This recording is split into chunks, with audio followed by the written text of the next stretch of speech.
코로나19가 전 세계를 얼어붙게 만들었습니다. 5월 19일 현재 발생 국가 219개국, 누적 확진자 474만여 명, 사망자 31만 7천여 명. 그중 미국, 러시아, 브라질, 영국, 스페인, 이탈리아 등은 정부가 제대로 손조차 쓸 수 없을 정도로 연일 확진자가 급증하고 있습니다.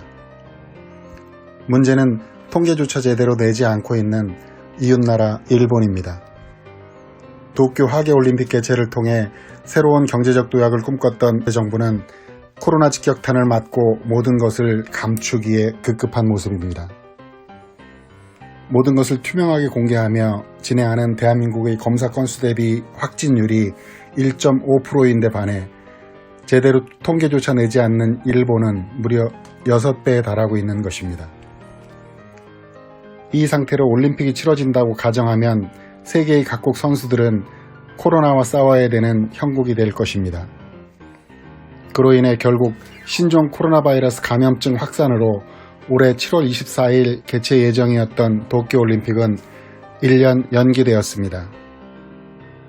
일본은 도쿄올림픽 개최 준비 과정에 126억 달러, 우리 돈으로 15조 4,791억 원을 투입했으며 1년 연기로 인한 추가 비용이 불가피하게 되었습니다. 일본 정부가 전망한 1년 연기에 따른 추가 비용은 3천억엔, 한화 약 3조 3,800억 원 수준이며 일본 언론, 경제 전문가들은 그 이상이 될 것으로 추측하고 있다고 합니다. 일본 언론은 IOC가 추가 비용 분담을 언급하지 않으면서 연기에 따른 추가 비용으로 일본의 짐은 더욱 커지게 됐다고 전망했습니다.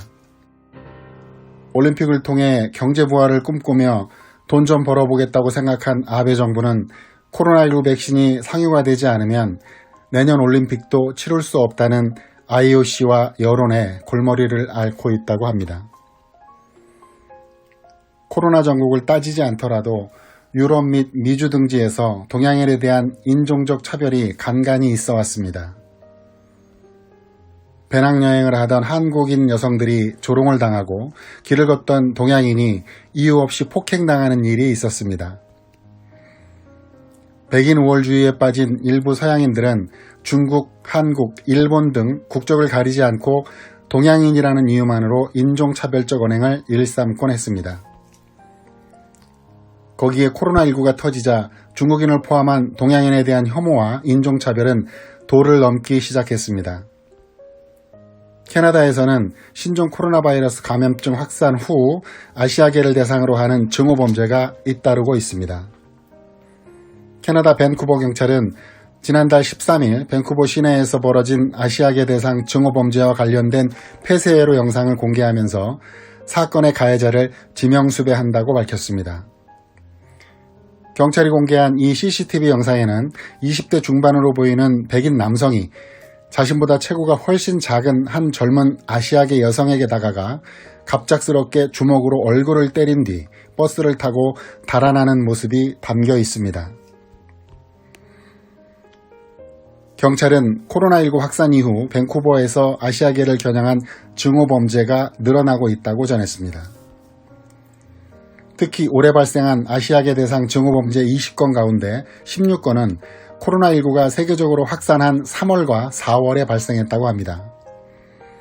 지난 3월 13일에는 중국인 밀집 지역의 한 편의점에서 92세 아시아계 노인을 대상으로 한 인종차별 공격이 벌어졌으며 이달 2일에는 밴쿠버 차이나타운의 중국문화센터 창문에 복면을 한 백인 남자가 혐오스러운 낙서를 해 경찰이 수사에 나서기도 했습니다.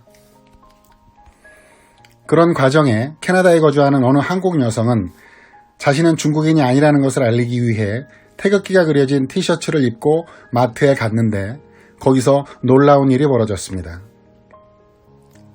그 여성이 입고 있던 한국 태극기 티셔츠를 본 캐나다인들은 엄지손가락을 축혀 세우며 대한민국 최고라고 말을 해주거나 자기도 한국 시민권을 받아 한국에서 살았으면 좋겠다고 말했단 것입니다.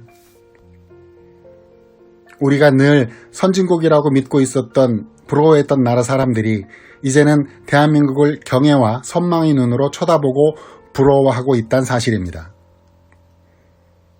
이런 일로 그들 나라의 정부 시스템은 국민의식에 걸맞지 못한 수준으로 실망을 넘어 선진국답지 않게 국가 위기 대응 시스템의 허점을 여실히 보여주었습니다. 대한민국은 스마트폰과 가전제품, 선박에 이르기까지 메이드 인 코리아의 가치를 드높여왔으며 BTS로 대표되는 한류가 곧 세계 대중문화를 선도하는 상황에서 봉준호 감독의 기생충이 아카데미 영화제를 싹쓸이하면서 국가의 위상은 정점을 찍었고 급기야 이번 코로나19의 전세계 확산에 한국이 보여준 모범적 대응과 방역당국의 철저한 보건 시스템은 그 자체가 하나의 위대한 명품이 되어가고 있습니다. 이러한 대한민국의 신뢰를 바탕으로 세계에서 유일하게 검증받은 진단키트를 수출하는 나라가 되었으며 최근 문재인 대통령은 코로나19 극복을 위한 제안을 국제사회에 내놓았습니다. 5월 18일 WHO의 제안으로 초청된 세계보건총회 기조연설에서 문 대통령은 위기 앞에서 인류는 연대와 협력을 선택해야 한다면서 위기일수록 세계는 상호 신뢰와 포용으로 단합해야 한다고 말했습니다. 현직 대통령이 WHO 초청연설을 한 것은 문재인 대통령이 처음입니다. 문 대통령은 보건 취약국가에 대한 인도적 지원을 확대하고 방역 경험을 공유해 나가야 한다면서 올해 총 1억 달러 규모의 인도적 지원과 그동안 축적해온 위기 대응 데이터를 국제사회와 공유하겠다고 밝혔습니다.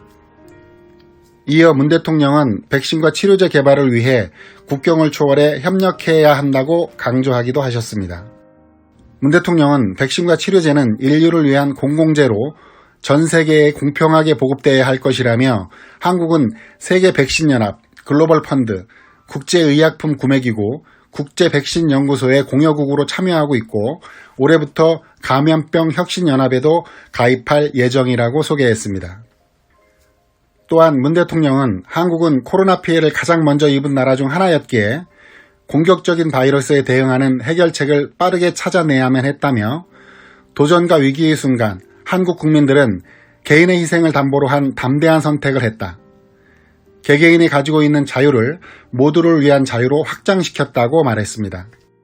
이어 2,900만 명이 넘는 유권자가 참여한 전국 단위 총선을 한 명의 감염자도 없이 치러냈다면서 한국이 코로나에 아직 완전히 승리한 것은 아니지만 우리는 분명히 알고 있다.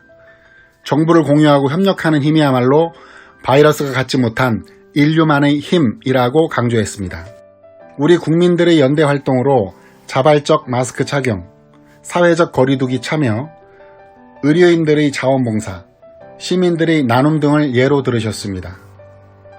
거기에 군사력 부분에 대해서도 한미연합사 부사령관 출신으로 국회에 당선된 김병주 당선자에 의하면 강하고 현대화된 군을 만드는데 문재인 정부 초기에는 국방 예산이 40조 원, 집권 3년 차인 올해에는 50조 원까지 증가했다며 이명박 박근혜 정부 시절에는 4에서 5% 정도였던 것을 연평균 7.5% 증가시켜 세계 군사력 순위를 평가하는 GFP에 3년 전만 해도 세계 순위 11위였던 대한민국의 군사력이 올 1월에는 7위, 지난 3월에는 6위까지 올라갔다고 말했습니다.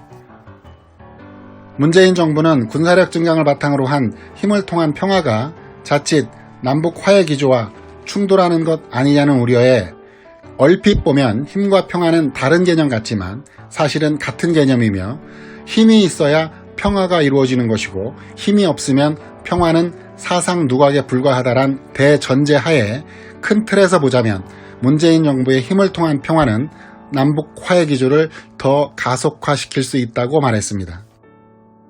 이러한 모든 일은 불과 3, 4년 전만 해도 꿈조차 꿀 수 없었던 일이었습니다.